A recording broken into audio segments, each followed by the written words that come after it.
Live radio will hold up, there's no doubt about that.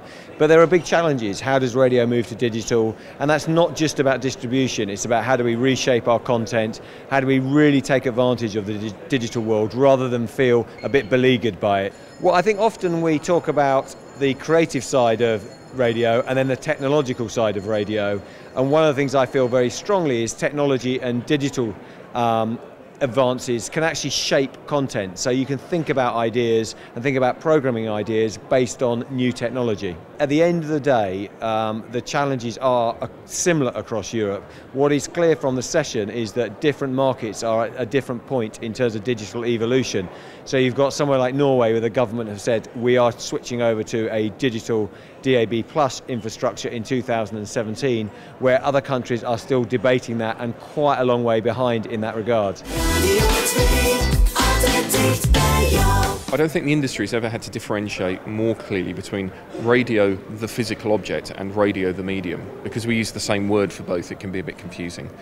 I think it's inevitable that the number of radios that we sell will probably go down just because people don't buy one thing that does just one thing anymore. So that idea of I buy a radio will probably go down.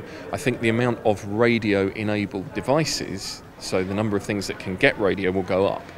So the overall availability of radio, the ubiquity of radio will improve from where it has been historically as we go forward, because more and more things will just have radio built in.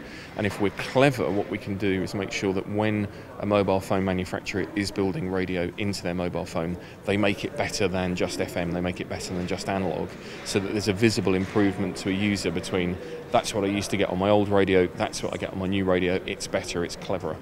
Ja, ordet radio förknippas allt mindre med den apparat vi använder oss av för att lyssna. Nokia säljer fler apparater som man kan lyssna på radio i än någon radiotillverkare. Och radiofunktionen är en viktig konkurrensfaktor för mobilindustrin.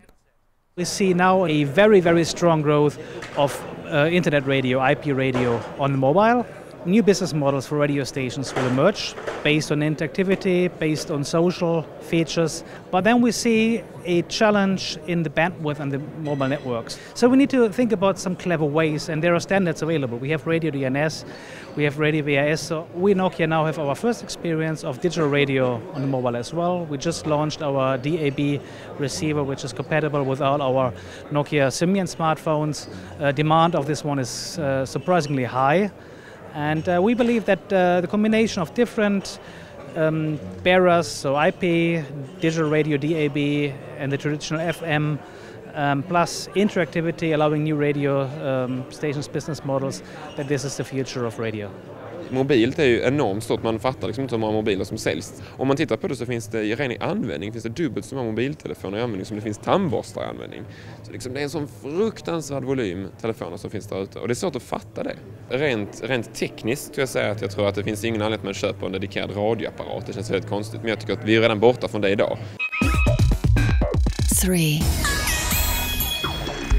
Some people claim that especially the younger segment, that they are no longer interested in radio. They're just tuning into podcasts or entertainment on demand. I don't believe this is true. We now see exactly the opposite happening. So they want to be entertained, they want to have quality content.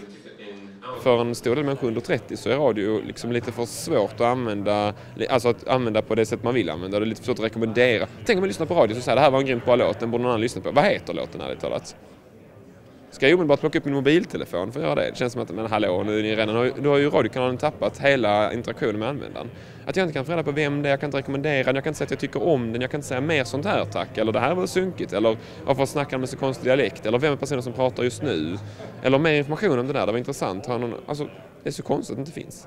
Hur gör man i mer interagerbar radio? Hur gör man radio som engagerar mer? Hur gör man radio som man kan dela med sig? Hur gör man radio som man kan länka till? Hur gör man radio som man kan påverka?